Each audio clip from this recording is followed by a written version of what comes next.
Two American spies have just arrived at Sandoz Laboratories, one of the world's leading pharmaceutical factories.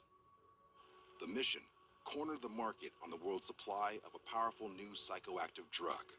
The CIA was scared stiff the KGB was going to get all this LSD and come over and start dosing people. So we bought every drop of LSD in existence at that point. The CIA has just authorized the purchase of 10 kilograms of pure LSD-25, enough to dose more than half the population of the United States. They gave it to George White and let George start dosing people.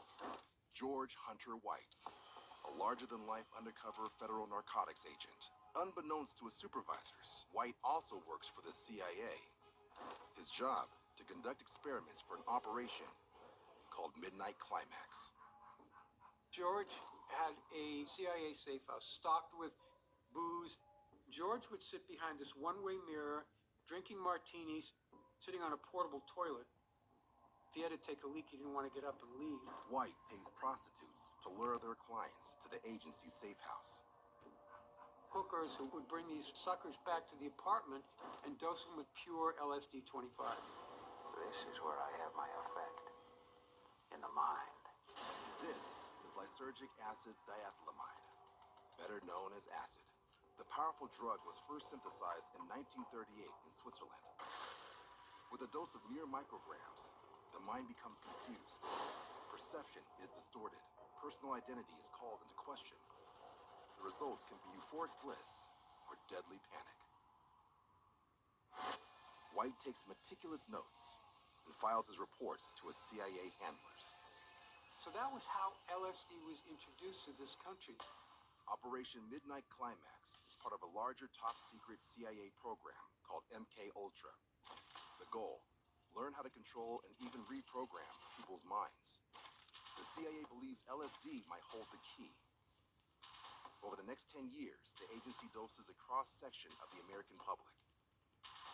Everyone from unwitting housewives to soldiers to even criminals like gangster Whitey Bulger is tested. You know, what the CIA really dreamed of was sort of like a drug you could give to someone, get them to commit all sorts of unspeakable acts, and they wake up the next day and they don't remember what they've done. They were looking into brainwashing. They were looking into mind control. They were looking into how they could create what they called Manchurian candidates. They were trying to figure out if they could get people to go out and do things that they would ordinarily not do, like assassination. The case of MK Ultra has to be one of the craziest cases of blowback in CIA history, because here they took this drug, LSD, and thought that they were going to be able to use it to control people's minds. And the unbelievable irony is that LSD is a drug that does exactly the opposite. It frees your mind and causes people to question authority. Turn on, tune in, drop out. The CIA's attempt to control people turned out to be just the opposite. It created the counterculture as we know it of the 60s. There was the CIA that introduced LSD to the United States.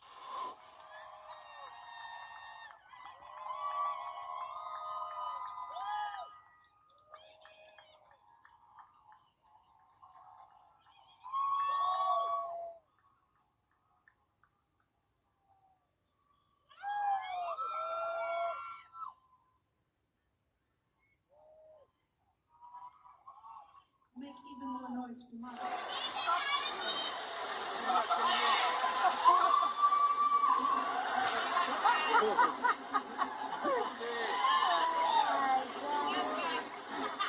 Ever since I became a mother, I can do anything.